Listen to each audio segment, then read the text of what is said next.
In this video, what we're going to be discussing is how variable a data set is. And often we want to compare two different data sets that are talking about different things and talk about which one is, as a matter of fact, more variable in terms of its respective data. Okay, so we say that the average, this is just a thought experiment here, but it'll illustrate the point. We say that the average number of copies sold at a copy stand in Papillion is 87 with a standard deviation of 8. Okay, so let's say we were told this here, copy stand, we talk about coffee. And what we're told about this data set is that the average number that are sold are 87 copies. So 87 copies. Okay. And we also have been able to determine that the standard deviation is give or take 8 copies. So it's basically, we can expect on most typically to sell about 87 copies, give or take 8. I also mentioned here, it says the average age of a patron or somebody who goes there is 23 years old with a standard deviation of 5 years. So we talk about age of a patron or age of somebody that actually purchases coffee there, and we say, well, the average age of somebody there is 23 years old.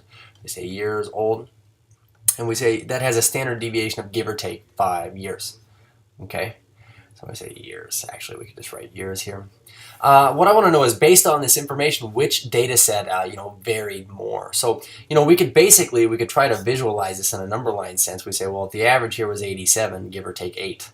If I added 8 onto this here, we'd say about 95 copies, and we would take 8 off of this, we'd say it'd be about 79 copies.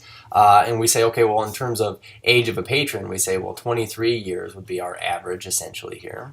And we say that if I were to add 5 onto this, it'd be about 28, and take 5 off of this, it'd be about 18. But basically, we say which data set's more variable in order to calculate the percentage of variability. There is a way to do this. And as a matter of fact, I'm just going to go ahead and list it here. But to find the percentage of variability, we say that the percentage is equal to this. It is the standard deviation divided by the average value. Okay, and if you wanted a percentage, I suppose that's going to be a decimal, so you need to take it times 100. And another way to list this is a percentage for a sample. You do the same thing for a population data, it's just that we list it differently. So we'd say you take the standard deviation, which is sigma, and you would divide it by the mean, which is mu, and we'd take that times 100. And what this is going to do is give us a population percentage of variability for a given data set. So in this first instance here, what we're going to do is we're going to say, well, what is our percentage of variability? What we're going to say is, well, we'll take our standard deviation size divided by our average size. We get 8 divided by 87. So in this particular instance, then I'll take that times 100.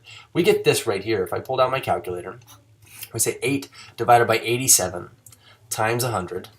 We end up with about a 9.19-ish% variability. I'm going to write approximately a 9.20% variability. Okay, it only varied about 9.2 percentage points of its original mean in the first place. Now, if we calculate a percentage of variability over here on this data set, we'll go ahead and take our standard deviation size, which is 5 years, divided by the average size, which is 23 years. We'll take that times 100, but we end up with a figure that should be a lot more variable with respect to its original average in the first place. So 5 divided by 23 times 100, we would say that we get about 21.74-ish. So we have 21.74% variable.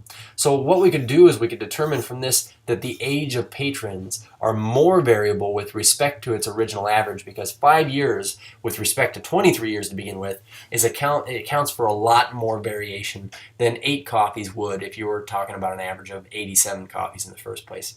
So again, finding the percentage of variability, you just need to take the standard deviation divided by the average size, and I only say take that times 100 to change your decimal into a percentage, but it makes it a lot easier to compare the variability of each set. Cheers.